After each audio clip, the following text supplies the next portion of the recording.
เทศไทยให้ความรู้คู่ความสุข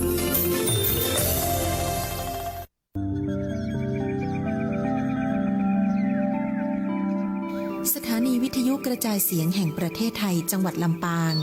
FM 97 เมกะเฮิรตซ์ เสนอรายการ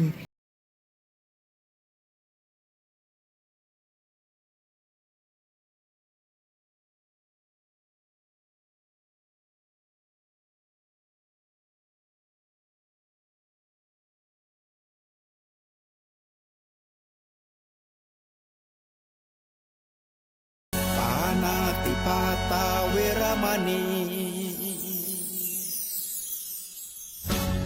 อทินนาทานาเวรมณีกาเมมุสาสุราเม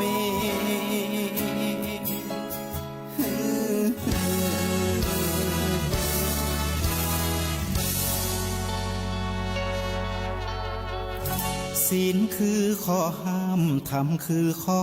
ให้พุทธองค์ตรัสไว้ชี้ทางใจให้ภาคเพียรเบญจศีลเบญจธรรมท่องจำสมัยเราเป็นนักเรียนธรรมะไม่เคยแปลเปลี่ยนแต่เรายังจำได้มาทวงคำมั่นหมู่บ้านศีลห้าถือเป็นพันธะชาวพุทธทุกคนทั่วไท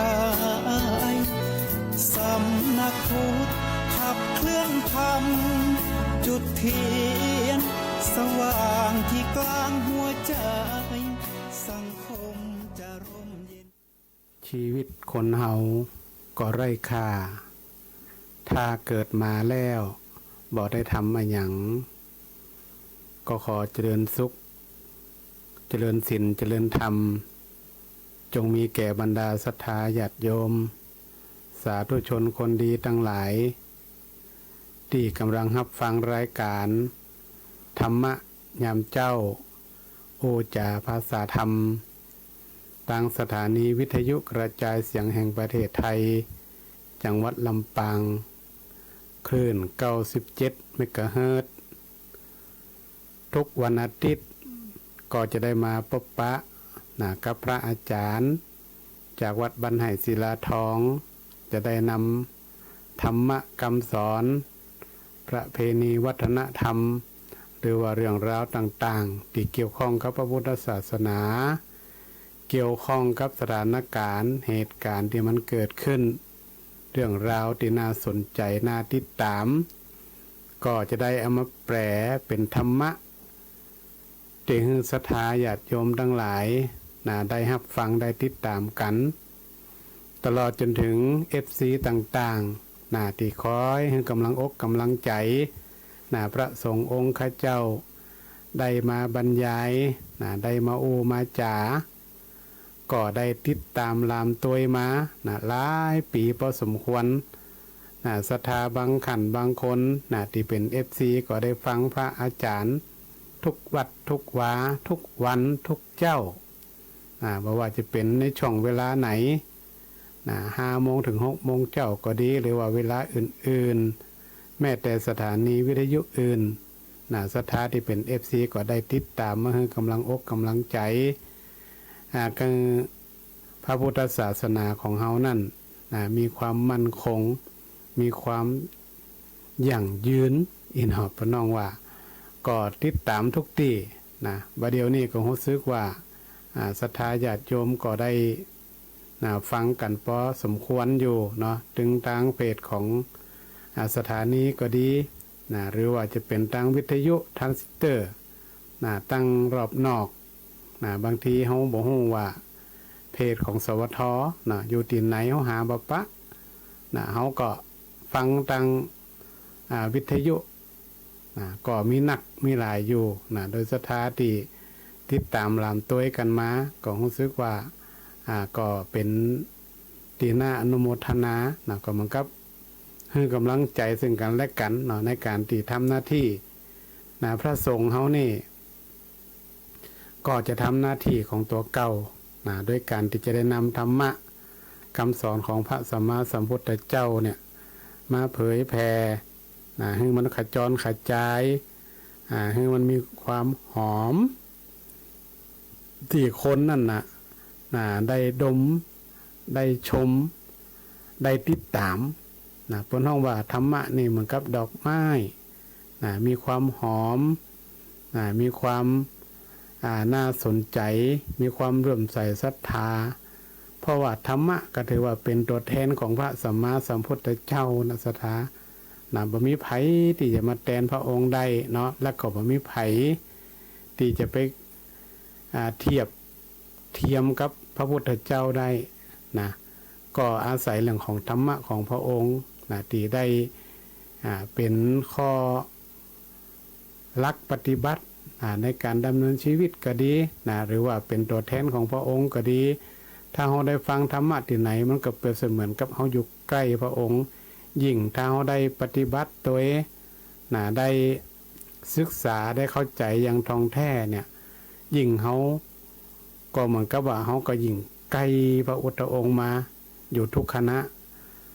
ตรงกันข้ามศรัทธาญาติโยมทั้งหลาย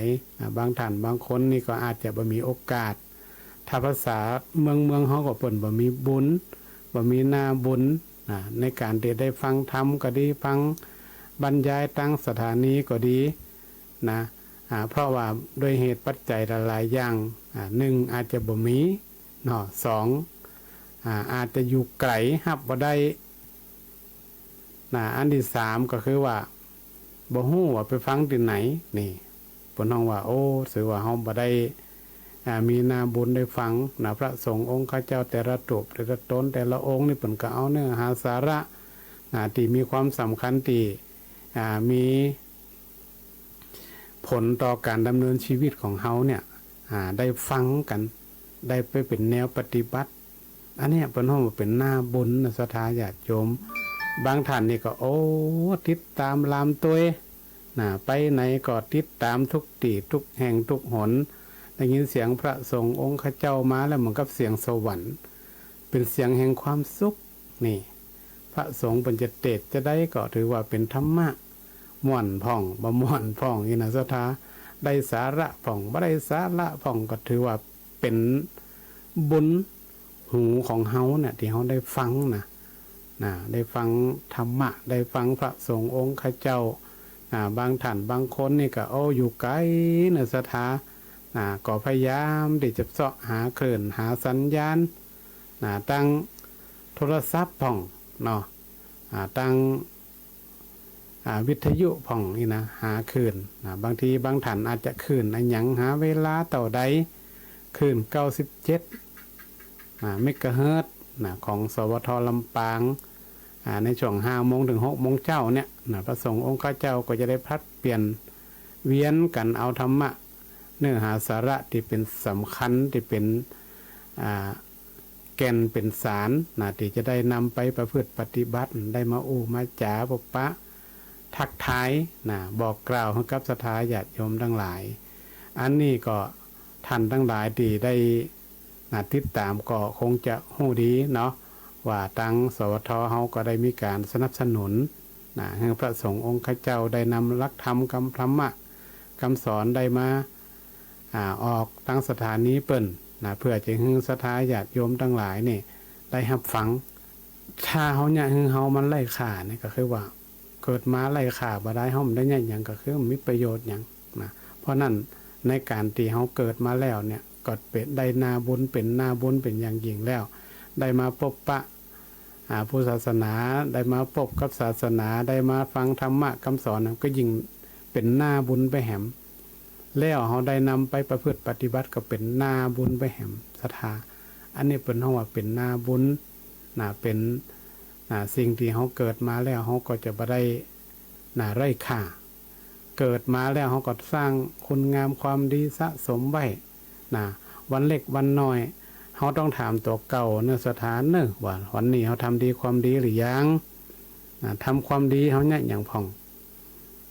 เนี่ยอย่างผ่องที่มันเป็นความดีเนี่ยแล้วเฮาเกิดความสุขใจ ศรัทธาบางท่านบางคนก็เกิดมาตอนเจ้าลูกม้าก็ได้ใส่บาตรพระสงฆ์องค์ข้าเจ้าก็ได้บุญได้ฟังพระสงฆ์องค์ข้าเจ้ามา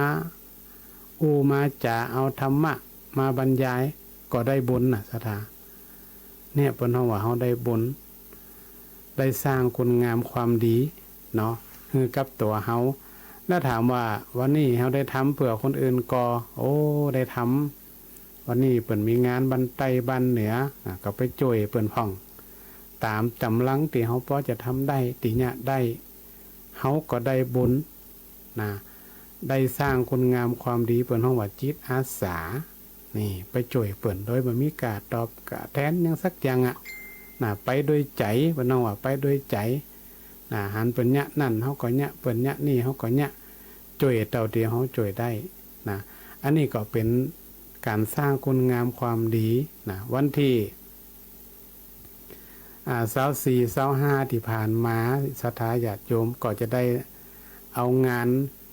ที่เฮาจะได้มาพนึกกำลังสร้างความดีกันมามาจ๋าให้กับศรัทธาสักเล็กสักน้อยวันนั้นก็ตั้งสวทลำปางเฮาก็ได้ไปทำการถ่ายทอดสดก็คืองานสมัชชาคุณธรรมและตลาดนัดคุณธรรมที่โรงเรียนอัสสัมชัญลำปางจัดโดยวัฒนธรรมจังหวัดร่วมกับตั้งศูนย์คุณธรรมองค์การมหาชนกรมการศาสนากระทรวงวัฒนธรรมและก็ภาคีเครือข่ายก็ได้ร่วมกันการจัดงานเขาถ่าศรัทธาญาติโยมมีแกนนำในวัฒนธรรมแต่ละจังหวัดแกนนำภาคีเครือข่ายก็มาร่วมนักพอสมควรตลอดจนถึงมีตลาดนัดคุณธรรมศรัทธาญาติโยมอาจจะเข้าใจว่าตลาดนัดคุณธรรมนี่คืออะไรหยังเปิ้นเอาของมาแจกกันกะนี่นะเอามาแลกกันกะเปิ้นฮ้องว่าของดีที่มีในชุมชนเอาออกมาให้เปิ้นพอเอามาโชว์เอามาให้เปิ้นได้หันว่าในชุมชนในจังหวัดลำปางเฮาเนี่ยมีของดีอย่างพ้องก็ความจริงมีแหมนักอยู่แต่ก็อาจจะเป็นเพียงแต่เป็นตัวอย่างเดี๋ยวมาวันนั้นนี่นะการตีว่าคำว่าคุณธรรมนี่ก็หมายความว่าเฮาได้ทำอย่างที่มัน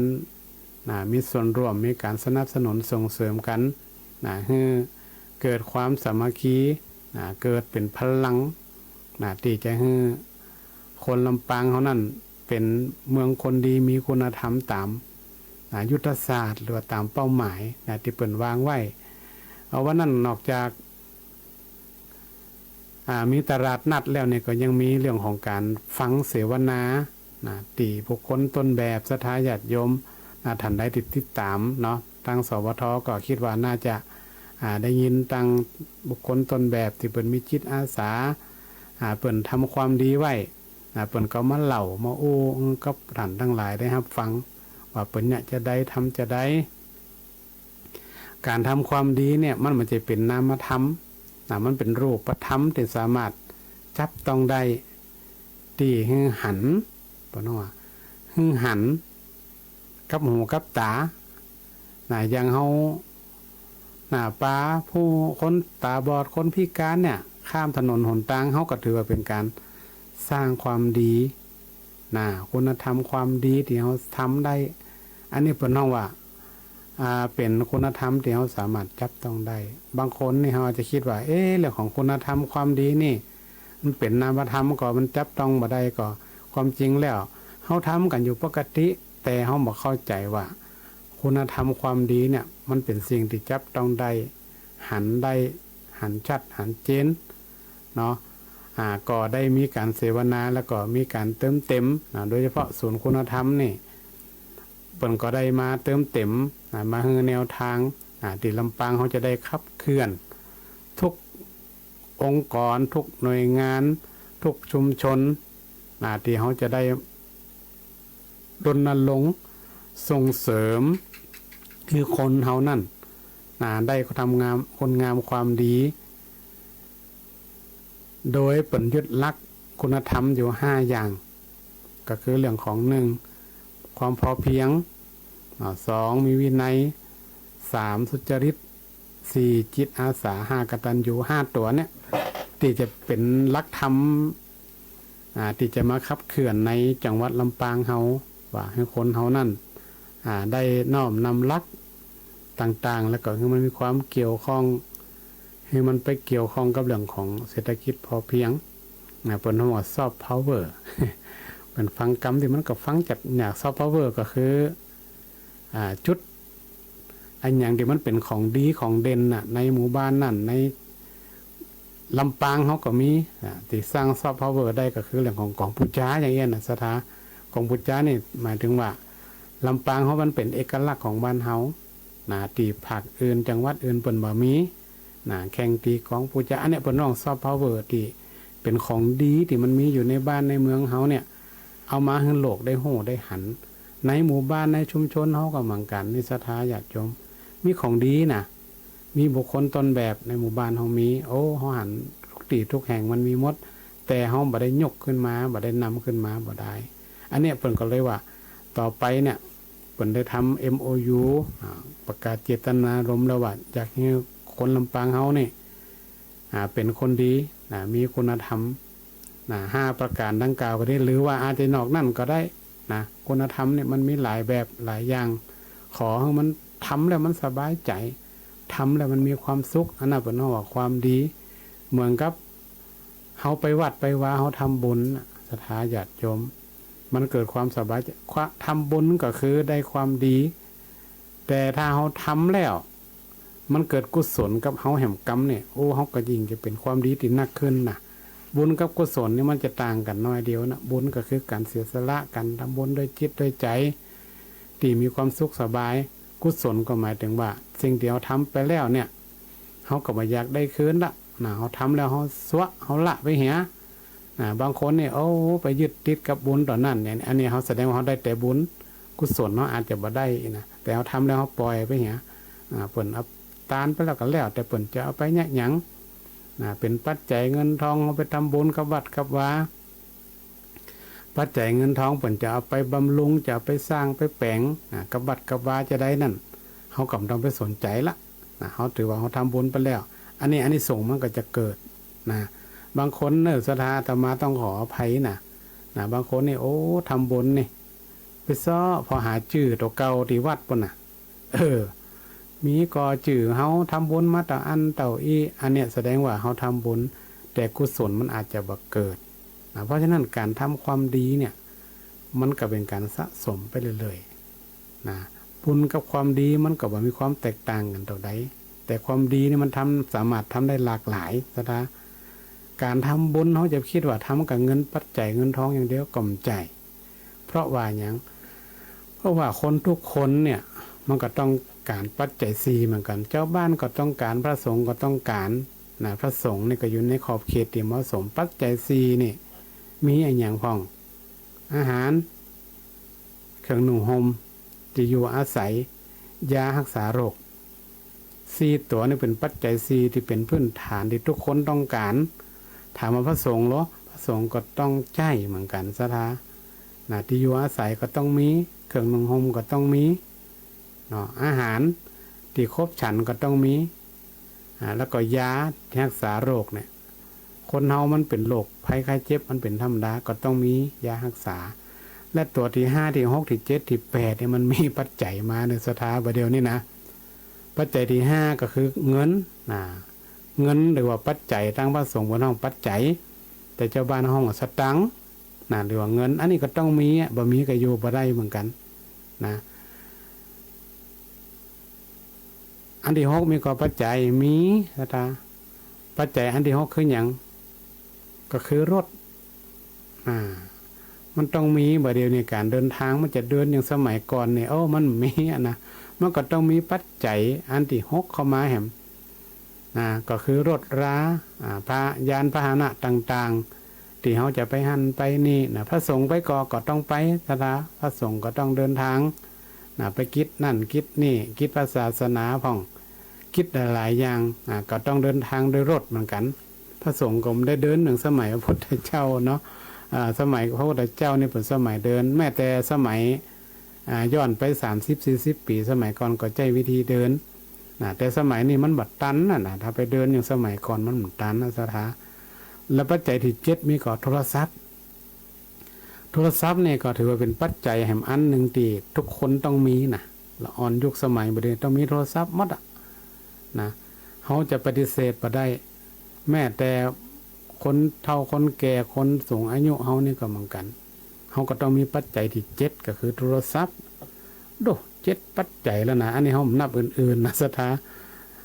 โทรศัพท์มันต้องมีบ่ได้เนี่ยถ้าใครขาดโทรศัพท์ก็บ่ใครได้นะมันง่อมเจ้ามานี่มันถึงโหลแล้วล่ะแจ้งกันเอาละปิ้งปองสวัสดีวันพุธสวัสดีวันจันทร์สวัสดีวันอาทิตย์ขอให้จิตแจ่มใสสุขกายสุขใจโรคภัยไม่มีโดส่งมาแล้ว อันเนี้ยเพิ่นเฮาว่ามันเป็นปัจจัยอันหนึ่งโทรศัพท์เนี่ยมันส่งความสุขส่งความหมั่นให้กันแต่หมั่นลงไปก็บ่ดีนะสถานนะแต่ก็ส่งมันพอดีเนาะอันนี้เพิ่นเฮาว่าส่งความสุขมันเป็นปัจจัยที่7โทรศัพท์เนี่ยทุกคนต้องมีคนที่มีอายุผู้เฒ่าผู้แก่เนี่ยถ้าเล่นจังก็หัดเล่นน่ะบ่เดียวเนี่ยว่าติดโทรศัพท์กันน่ะบ่าละอ่อนบ่าคนใหญ่ก็ติดนะมันขาดบ่ได้มันจำเป็นนะเพราะว่าปัจจัยก็คือสิ่งที่จำเป็นต้องใช้ในชีวิตประจำวันที่มันขาดไม่ได้นะเขาถามว่าพระสงฆ์องค์ข้าเจ้าเรามีได้ก็มันก็จำเป็นนะสถายุคสมัยโลกมันเปลี่ยนแปลงไปเขาจึงฮือทุเจ้าสมัยบ่เดียวไปยังสมัยพุทธเจ้าสมัยก่อนมันก็เป็นไปมันได้นะอันก็เหมือนกับไปอยู่แห่งโลกนึงอ่ะแค่ถึงวันนี่เขาก็ยังบัดตันกับละอ่อนอยู่แล้วนะถ้าบ่ฮือมีบ่ฮือใจนี่ก็มันก็ไปอยู่แห่งสักโลกนึงอ่ะสนะทุกที่มันจำเป็นหมดนะจำเป็นหมดแต่ว่าวิธีการใช้ปัจจัย4ให้มันถูกต้องเหมาะสมตามกาลเทศะตามพอสมควรนะอันนี้ของพระสงฆ์นะของเจ้าบ้านนี่ก็แล้วแต่พิจารณาเอากันใจไปไหนขนาดไหนเพราะว่าพระสงฆ์องค์ข้าเจ้าในเปิ่นให้พิจารณ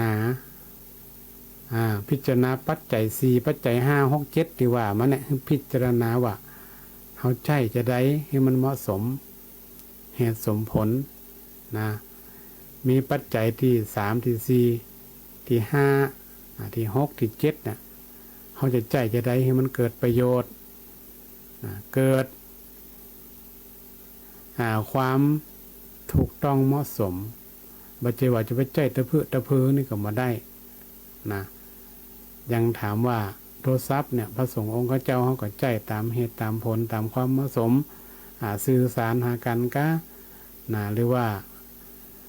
มีงานกิจกรรมต่างๆเนี่ยเขาก็สามารถโพสต์แจ้งกันได้บัดเดี๋ยวนี้มันต้องใจตั้งเฟซตั้งไลน์ตั้งโซเชียลนะในการสื่อสารสถาจะไปใจอย่างสมัยก่อนมดนี่มันได้ยุคสมัยมันเปลี่ยนไปอันนี้เพิ่นเฮาว่าปัจจัยสิ่งที่มีความจำเป็นต่อทุกคนบ่ว่าเจ้าบ้านบ่ว่าพระสงฆ์บ่ว่าทุกหมู่ทุกกลุ่มคนที่ก็จะต้องมีปัจจัยที่3 4 5 6 7เนี่ยอาจจะมี8 9 10ก็แล้วแต่นั่นแล้วแต่สถาเจ้าบ้านเฮาว่าจะมีปัจจัยกี่อย่างนะแต่ที่โอ้มาเนี่ยก็คือว่าหลักๆก็มันมี4อย่างอยู่ละบอกมี7อย่างก็โอเคละก็ถือว่าอยู่ได้อยู่ในสังคมยุคใหม่ได้ละไปไหนมาก็ถือว่าสะดวกแล้วก็เรื่องของยุคสมัยมันเปลี่ยนแปลงไปก็เฮาก็ต้องปรับไปตามยุคตามสมัยสถาจะไปอยู่แบบคนเดียวไปหาไผบ่ฮู้จักไผเลยนี่มันก็อยู่บ่ได้ยุคสมัยบัดเดี๋ยวนี้มันต้องเกื้อกูลกันอยู่ร่วมกันถามว่าทุกเจ้าเป็นเนี่ยอย่างคนเดียวได้ก็บ่ได้ก็ต้องอาศัยศรัทธาเนาะจะอยู่กันคนเดียวได้ก็มันก็บ่ได้ก็ต้องอาศัยทุกเจ้ามันต้องอาศัยกันเป็นห้องว่าใจรักพลังบวรพลังบวรก็อยู่ในหนึ่งในของคุณธรรมที่จะได้ปึงปะอาศัยกันที่เขาจะได้ช่วยกันหมู่บ้านศีล5ก็ดีหมู่บ้านประชารัฐสร้างสุขก็ดีศรัทธาญาติโยมหมู่บ้านที่เปิ่นทำขึ้นมาเนี่ยเพื่ออยากจะให้พลังบวรเนี่ย ได้เกื้อกูลได้เกื้อหนุนกันวัดบ้านแล้วก็ราชการหรือว่าโรงเรียนเนี่ยก็ตั้งร่วมมือกันนะมันถึงจะอยู่ได้อย่างมีความสุขเหมือนกับนิทานชาดกวันนี้อาตมาก็จะเล่าเรื่องของนกกระจาบนี่เป็น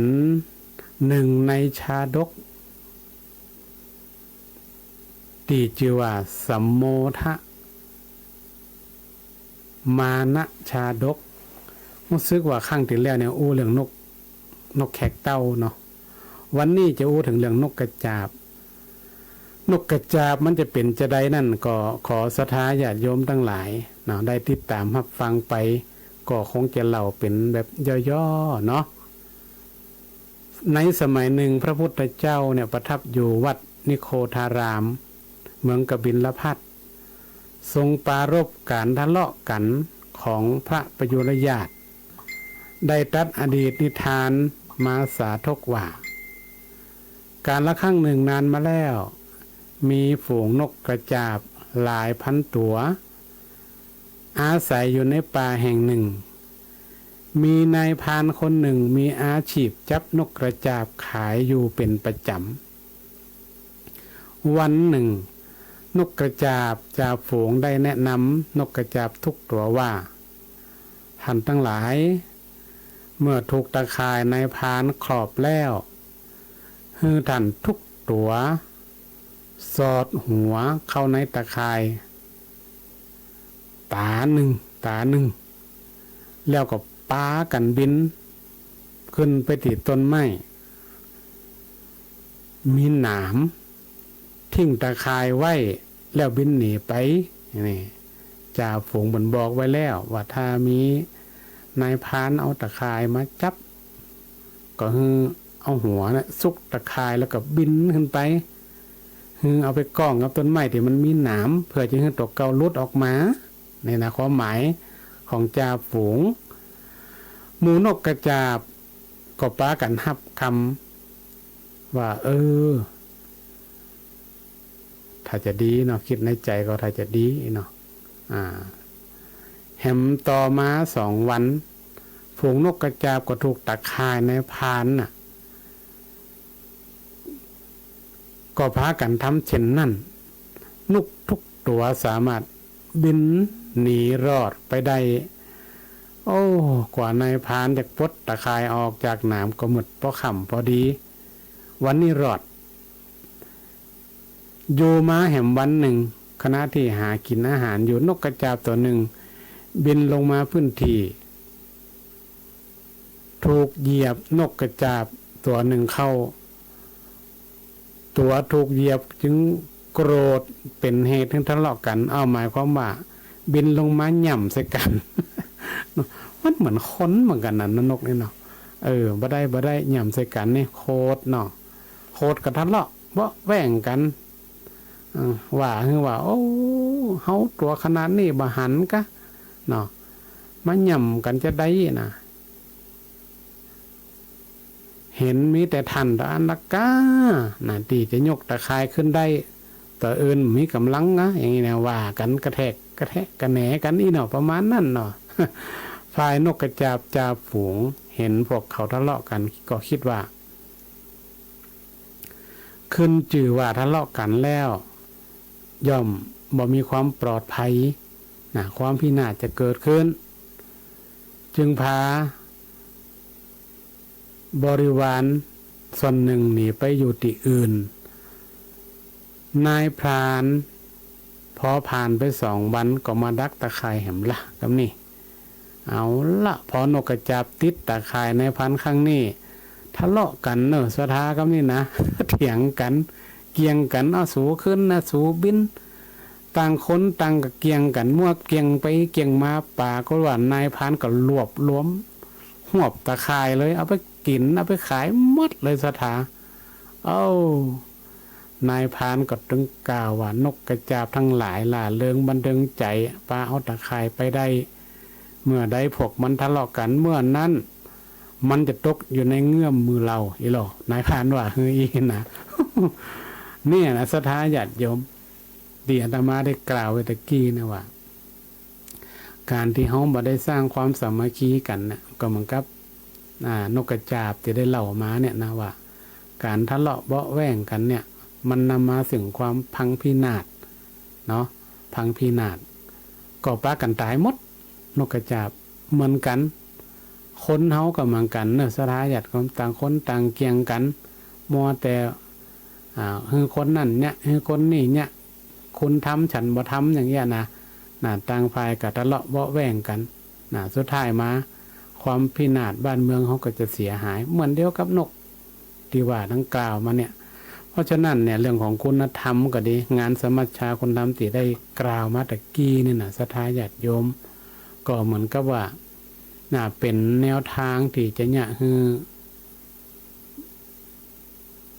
คนลำปางก็ดีคนไทยเขาก็ดีได้มีแนวทางในการที่จะเดินไปช่วยกันไป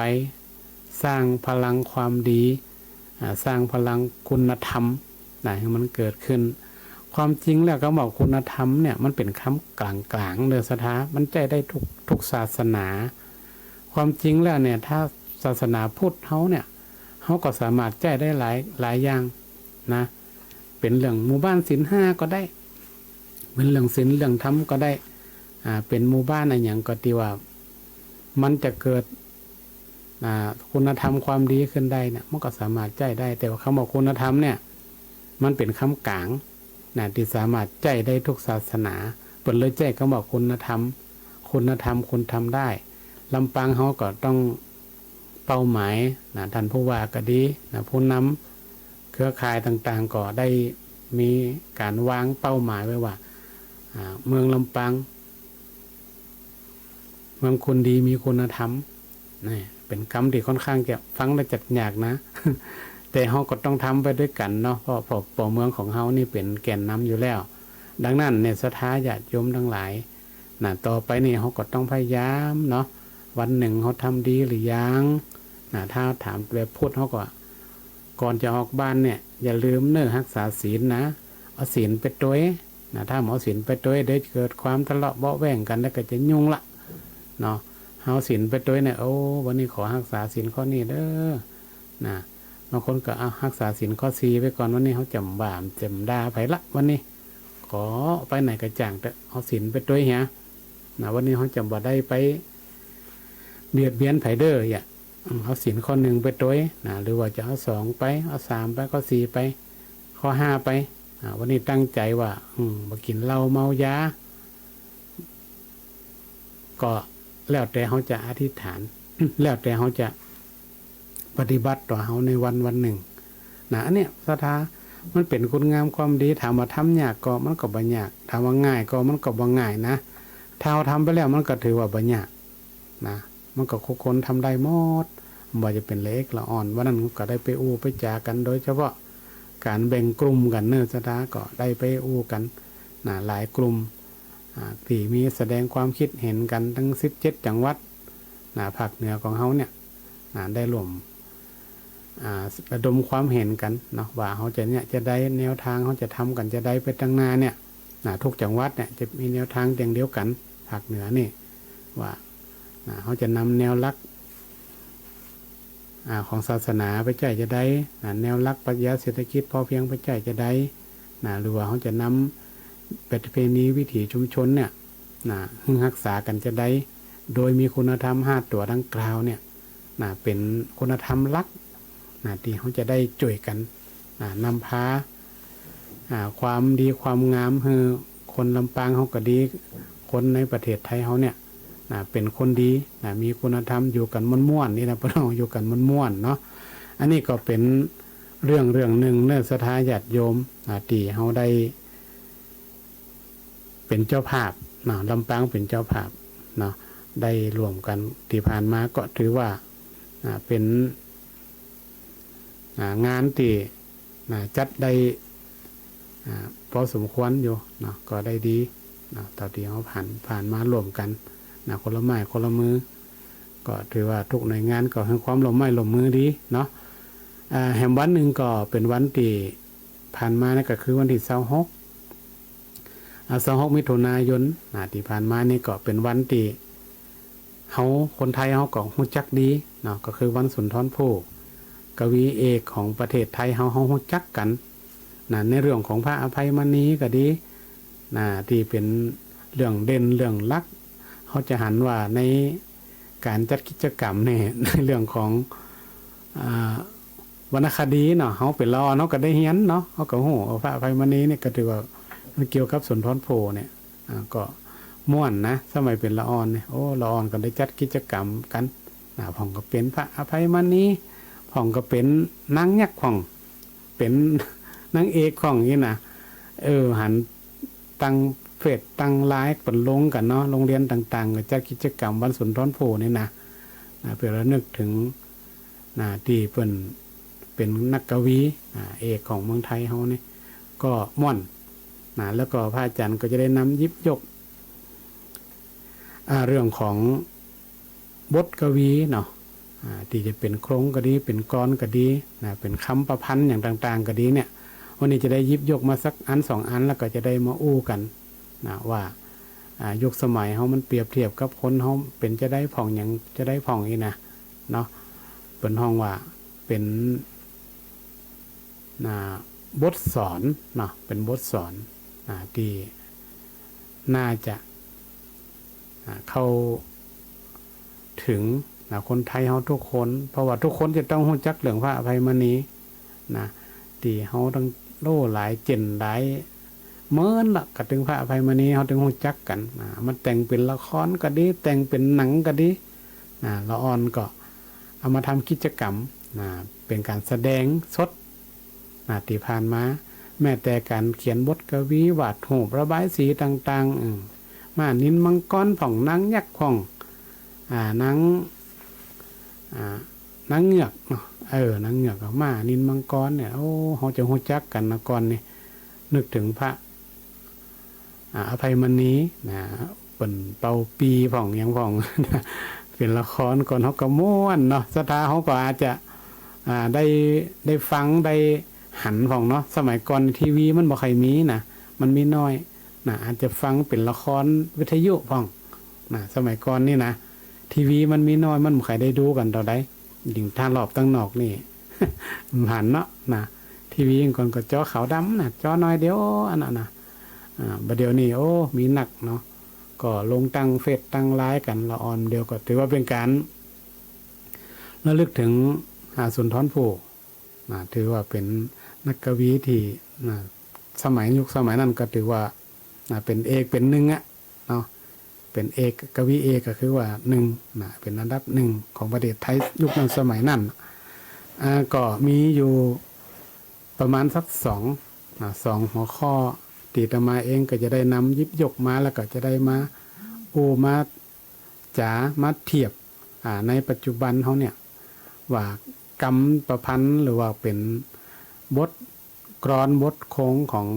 สุนทรภู่เนี่ยเปิ่นสอนเปิ่นเตือนเขาอย่างพ่องเนาะอันแรกนี่เปิ่นกล่าวไว้ว่ามีสลึงพึงบรรจบให้ครบบาทอย่าให้ขาดสิ่งของต้องประสงค์จงมักน้อยกินน้อยข่อยบรรจงอย่าใจลงให้มากใจอยากนานอันนี้เปิ้นฮู้สึกว่าถ้าเปิ้นสอนไม่ยิงน่ะอันนี้คนสมัยก่อนเนี่ยเปิ้นฮ้องว่าให้ประหยัดบัตยัดมัธยัด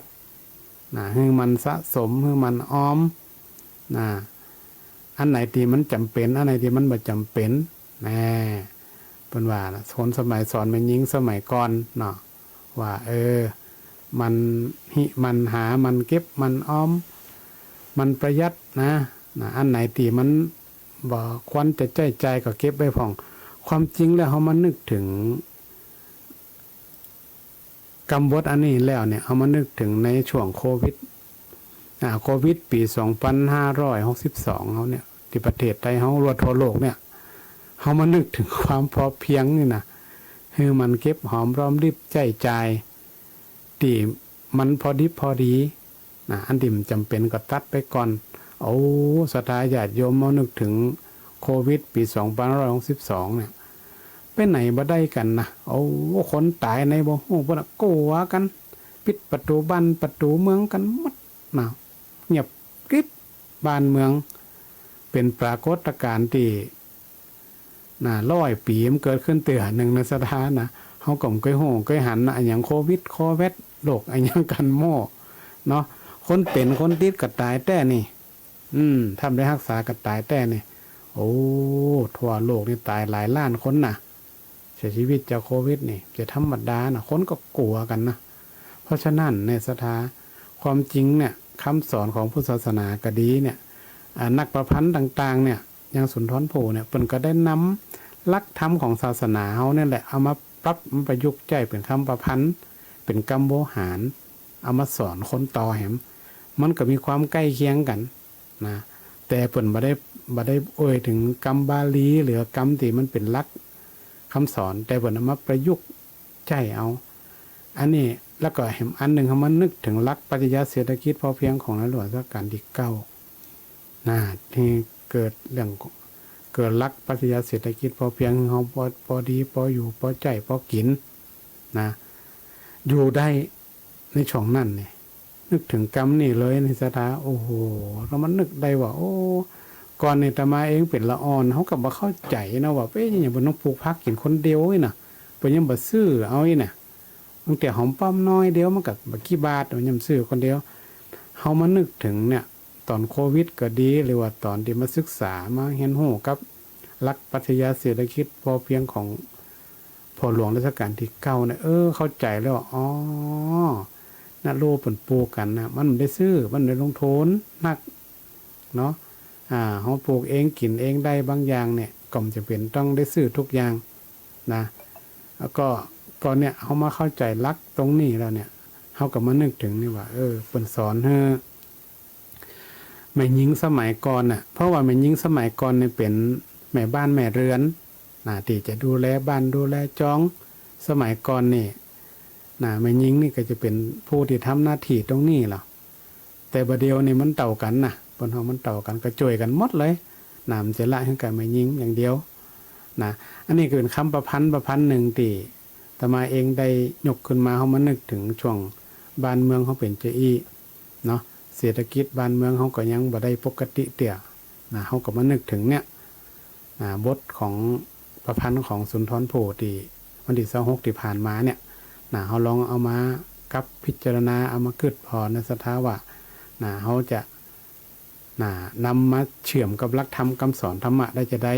มาเชื่อมกับเรื่องของคุณธรรมที่เขากำลังขับเคลื่อนได้จะได้นี่นะขับเคลื่อนของลำปางเขาเนี่ยก็ให้ศรัทธาลองไปพิจารณาเนาะแหมหัวข้อหนึ่งเนาะมีเวลาอยู่แหมหัวข้อหนึ่งเนี่ยเปิ่นได้กล่าวไว้เป็นโค้งธรรมะก็จะได้อ่านให้ศรัทธาญาติโยมได้ฟังแล้วก็เอามาพิจารณากันเอามาเทียบกับเรื่องของธรรมะของพระพุทธเจ้าเนาะว่าพระสมุทรสุดลึกล้นคะนานาสายดิ่งทิ้งถอดมาอย่างใดเขาสูงอาจวัดวากำหนดจิตมนุษย์นี่ไส้อยากแท้ยังถึงก็หมายความว่าแม่น้ำในมหาสมุทรเนี่ยก้นลึกเท่าไรเขาก็ยังสามารถที่จะวัดได้อยู่โดยวิธีการต่างๆสายดิ่งที่มันถอดลงมาก็ยังวัดได้อยู่ความสูงเขามันสูงขนาดไหนเขาก็ยังวัดเขายังกำหนดได้แต่จิตใจมนุษย์เนี่ยยากที่จะยังถึงนะก็หมายความว่าจิตใจของมนุษย์คนเฮาเนี่ยยังถึงแต่บ่ได้เขาถ้าเขาตามภาษาเขาก็คือว่าเจือแต่บ่ได้นั่นแหละ มนุษย์เฮานี่นะจิตค่อนข้างจะบ่เหมือนกันนะบางคนก็ใจดีบางคนก็ใจให้บางคนต่อหน้าก็จะดีรับหลังแหมอย่างหนึ่งก็มีนะจิตใจคนเฮาเนี่ยสุนทรภู่เพิ่นได้แต่งเป็นโครงไว้อย่างเงี้ยสอนให้คนเฮาเนี่ยได้รู้ว่าจิตใจมนุษย์ของเฮาเนี่ยมันยากดีอย่างถึงนะจะไปเจียง่ายมันได้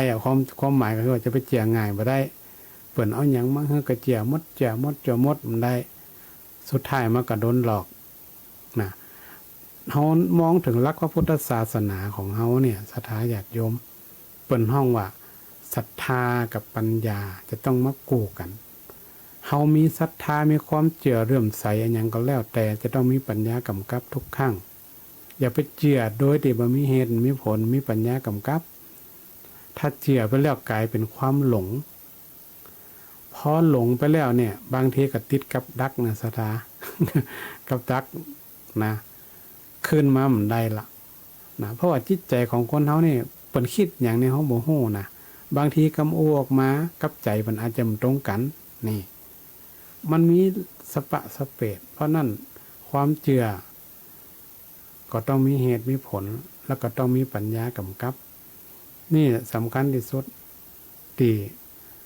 สุนทรภู่เพิ่นได้แต่งโครงไว้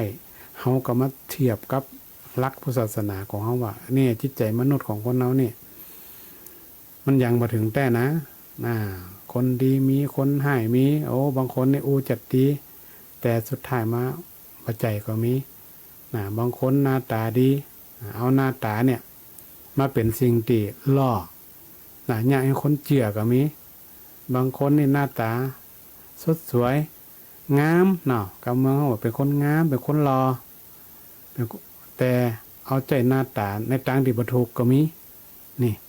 บัดเดียวนี่ซ้ำห้ายนะศรัทธาญาติโยมในทางโซเชียลเนี่ยมันมีไอ้หยังก็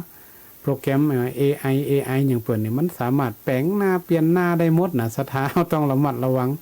บางคนหน้าตาขี้เหลี่ยวขี้เลเนี่ยมาแต่งให้มันงามมันหล่อได้เขาต้องระวังหมดเนี่ยเขาอาจจะอาศัยหน้าตาอาศัยสิ่งเราเนี่ย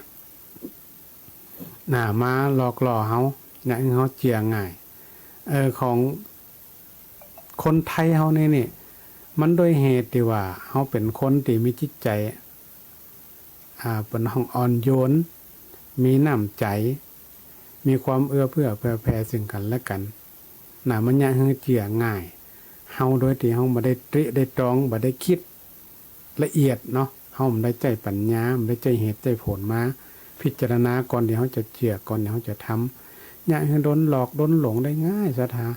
เพราะฉะนั้นเนี่ยเฮาก็ต้องมีความมั่นใจในสิ่งที่เฮาจะเชื่อในสิ่งที่เฮาจะทำแล้วก็มีข้อประพันธ์ไว้แหมอันหนึ่งที่รับรองไว้เลยว่าแล้วสอนว่าอย่าไว้ใจมนุษย์มันแสนสุดลึกล้ำเหลือกำหนดถึงเถาวัลย์พันเกี่ยวที่เลี้ยวลดก็ไม่คดเหมือนหนึ่งน้ำใจคนเพิ่นว่า ใจมนุษย์เฮาเนี่ยนะมันสุดยอดนะมันยังถึงยากอยู่แล้วเนาะเพราะนั้นศรัทธาญาติโยมทั้งหลายนาทีอาตมาเองได้นำเพื่อจะได้มาเชื่อมกันมาเชื่อมโยงกันบูรณาการเนาะเป็นของบูรณาการระหว่างคำสอนของสุนทรภู่ที่เป็นกล่าวไว้เป็นประพันธ์ก็ดีเป็นโครงก็ดีเป็นวหารอะไรอย่างก็แล้วแต่เฮาลองมาเชื่อมมาติดประต่อกับเรื่องของธรรมะเชื่อมต่อกับเรื่องของคุณธรรมที่ได้กล่าวมาเนี่ยมันจะเข้ากันได้เนาะเพราะนั่นเรื่องของคุณธรรมคุณงามความดีต่างๆเนี่ยการทำเขาก็ต้องทำเลือกนะทำความดีก็ต้องเลือกเปิ้นเฮาว่าถ้าเฮาทำความดีบ่ถูกที่ก็เสียเวลานะคนที่บ่หันคุณค่าของความดีเขาจะทำเป็น100 ปีพันปีเขาก็ตึงหันว่าเฮาบ่ดีอยู่ดีนะเขาก็ตึงหันคุณค่าเพราะนั่นการทำความดีก็จังเฮาก็ต้องดูกาละดูเทศะดูความเหมาะสมเฮาจะทำดีกับไผเฮาจะฮือไผบางทีฮือไปแล้วเปิ้นบ่หันคุณค่าเฮาเหีย ได้ก็มาจมลงเฟซแถมละเนี่ยมันเด็ดลงเฟซแถมละจะนั่นจะนี่แถมอีเนี่ยเนาะเพราะว่าจิตใจของคนน่ะมันลึกมันบ่สามารถที่ยังถึงได้นะตั้งดีๆเนี่ยการช่วยคนก็ต้องดูเขาหันคุณค่าเขาก็หันคุณค่าสิ่งที่เขาจะช่วยเขาก็ถ้าเขาบางทีนี่มันเหมือนกับว่ามันก็ไปประมาทเขาก็มีนะศรัทธาญาติโยมบางทีเขาไปช่วยเขาเนี่ยมันก็เพราะนั้นเวลาจะช่วยไผจะทำมันอย่างกับไผเนี่ยเขาก็ต้องดูด้วยเนาะดูตัวบางทีเปิ่นอาจจะมองว่าเปิ่นเขาไปด้อยค่าเปิ่นเหียเนาะมันมีหลายอย่างนะจิตใจคนนี่มันเหมือนกันนะเพราะฉะนั้นในเรื่องของการที่เขาจะเอาเรื่องของธรรมะมาจับเนี่ยโดยสรุปแล้วเนี่ยก็คือเรื่องของศรัทธาและกับปัญญาเนี่ยจะต้องมากู้กันนะในเมื่อเขารู้ว่าเขาจะต้องสร้างคุณงามความดีนะเขาก็ต้อง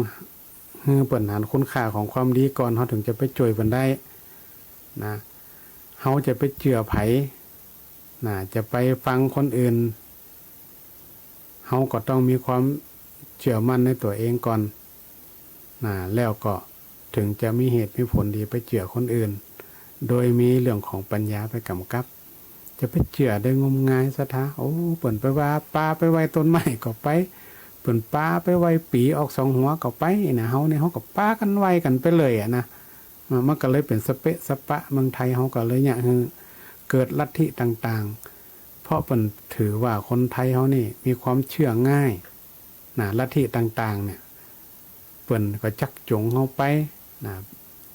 แม่แต่เนี่ยนั่นก็ทำเนี่ยนี่ก็ทำถูกโหบ่ถูกโหโมเนี่ยอันเนี้ยเปิ่นฮ้องว่าเฮายังบ่ได้ใจเหตุใจผลใจสติปัญญาของเฮาเนี่ยมากำกับในการเชื่อต่างๆถ้าเฮามีความมั่นใจมั่นคงว่าหลักของพระพุทธศาสนาของเฮานั่นเป็นหลักศาสนาที่มีความเหตุผล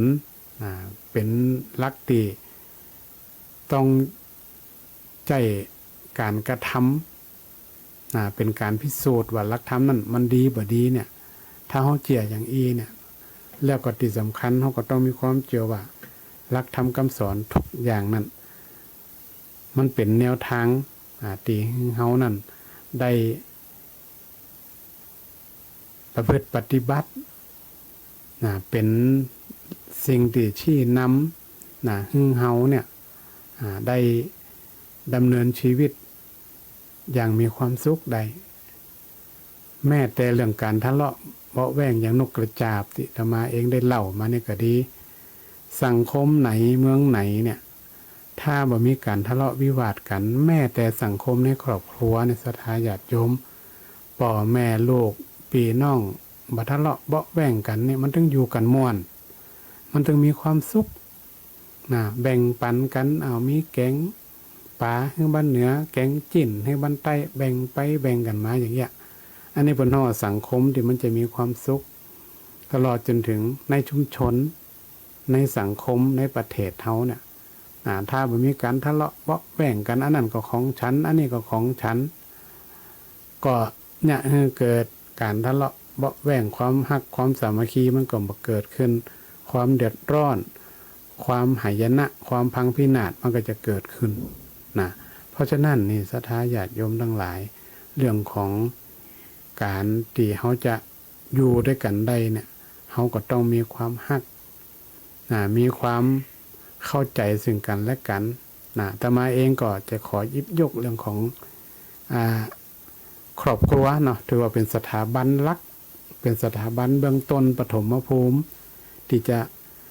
ส่งเสริมสนับสนุนให้คนเนี่ยได้สร้างความดีเป็นเบื้องต้นก่อนเนี่ยถ้ามันเกิดการทะเลาะวิวาทกันทะเลาะกันถึงวันป่อกินเหล้าแม่เล่นกันพนันเด็กกับมาทะเลาะกันถึงวันแล้วถามว่าลูกจะเนี่ยจะได้จะอยู่จะได้การทะเลาะวิวาทเนี่ยแน่นอนมันเป็นเหตุเนี่ยคือความพินาศตามที่ในชาดกเรื่องของนกกระจาบได้กล่าวไว้เลยว่าถ้า เฮาบ่เข้าใจยิ่งละอ่อนยุคสมัยใหม่บัดเดียวนี่นะถ้าเฮาบ่เข้าใจเขาเฮาเลี้ยงดูบ่ถูกต้องเขาเนี่ยเขาจะอยู่จะได้นะเพราะฉะนั้นเรื่องของครอบครัวเนี่ยเป็นสถาบันที่เฮาน่าจะมีความให้ความสำคัญเนาะถ้าเริ่มจากหันมาบ่ถูกต้องแล้วนี่นะมาอยู่ที่ไหนก็ตึงลำบากซะท่าตึงลำบากนะพ่อแม่เฮานี่ฮักลูกฮักเต้าเนี่ยกว่าลำบากกว่าทุกข์กว่ายากนะนี่คือกว่าลูกกว่าหลานทุกข์ยากลำบากนะแต่เฮาบ่ได้นึกถึงอนาคตตั้งหน้าว่าเขาจะอยู่จะได้เนาะเขาจะอยู่จะได้เนี่ยเพราะนั้นครอบครัวจะมาถือว่าเป็นสถาบันที่มีความสำคัญต่อบุคคลในโลกนี่ก็แล้วกันถ้าเริ่มต้นจากครอบครัวที่ศูนย์มานี่นะไปอยู่ที่ไหนก็จะศูนย์ตลอดก็จะนับหนึ่งได้นี่มันยากสถาบันโรงเรียนการศึกษาก็มีคอยการสนับสนุนสถาบันศาสนาสถาบันชุมชนสถาบันสังคมต่างๆเนี่ยที่รอบข้างเนี่ย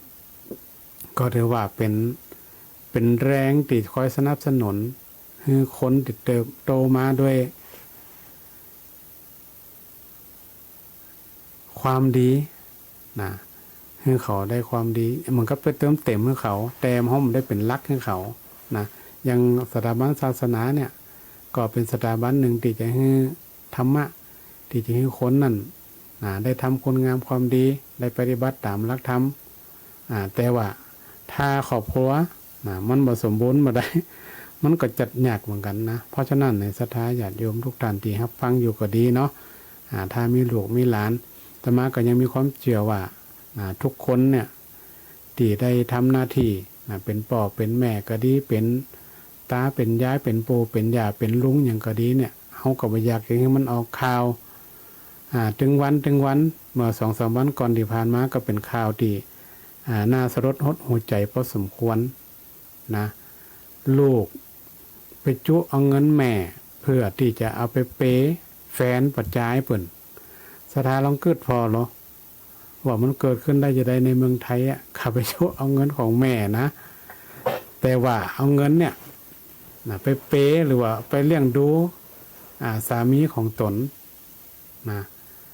จนหมดเนื้อหมดตัวหลายล้านเนี่ยเขาดูข่าวแล้วก็โอ้เนี่ยครอบครัวเนี่ยมันต้องเกิดจากครอบครัวเกิดอันอย่างขึ้นนี่อย่างลูกบ้าฮักแม่นี่อย่างจะต้องเอาเงินจากแม่เนี่ยไปให้คนอื่นทั้งตีเป็นแฟนเนาะโอ้ถึงว่าเป็นแฟนเนาะเพราะอะไรอย่างความจริงลูกเลยต้องฮักพ่อฮักแม่นะอันเนี้ยเป็นเรื่องดีมันเกิดขึ้นในสังคมไทยเฮาอย่างตีตมาได้นะว่าสถาบันครอบครัวเนี่ยเป็นสถาบันรักสถาบันที่จะต้องกล่อมเกลาให้ลูกเป็นคนดีฮักครอบครัวฮักพ่อฮักแม่ฮักญาติพี่น้องจะต้องมีความช่วยเหลือเกื้อหนุนกันแบ่งปันกันนะ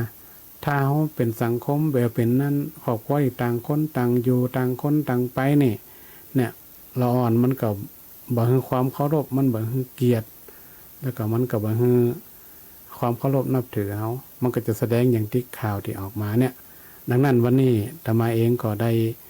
นำหลักธรรมคำสอนมาเปรียบเทียบกับเรื่องของหลายๆเรื่องเนาะที่ให้ศรัทธาญาติโยมเขาได้คิดพิจารณาเขาก็จะได้ช่วยกันประคับประคองให้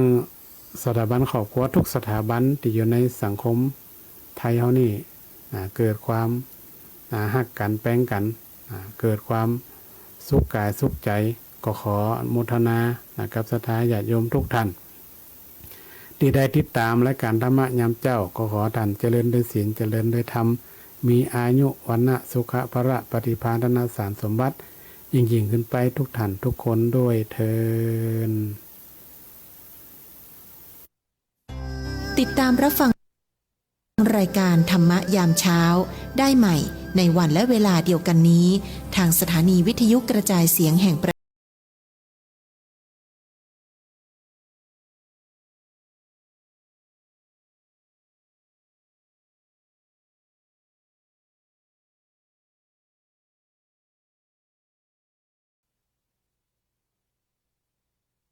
เจ้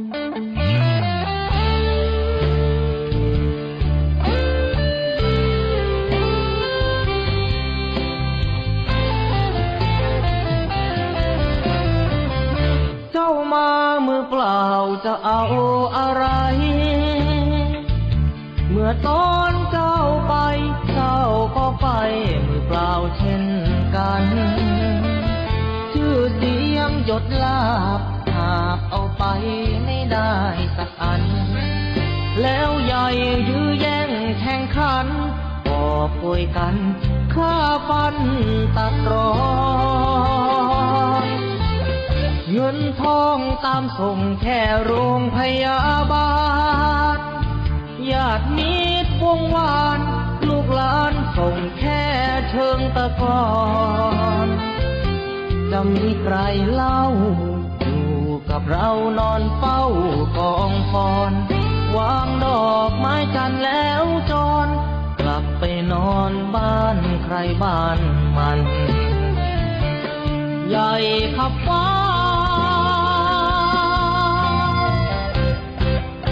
แต่ยังเล็กกว่าฟ้าลงตึกโตโอโทงสุดท้ายนอนลงเหมือนกันไปไม่กลับหลับไม่ตื่นฟื้นไม่มีวันชีวิตหลังความตายนั้นนรกสวรรค์ยังรอบาปบุญดีชั่วติดตัวเมื่อตายเงินทองมากมายคนเอาไปไม่ได้หรอกน้อร่างนอนแน่นิ่งไม่ไหวติ่งเหมือนดังต้นตอตราสังมัดแขนผู้คอไฟไม่หงิกงอเป็นเท่าวีพง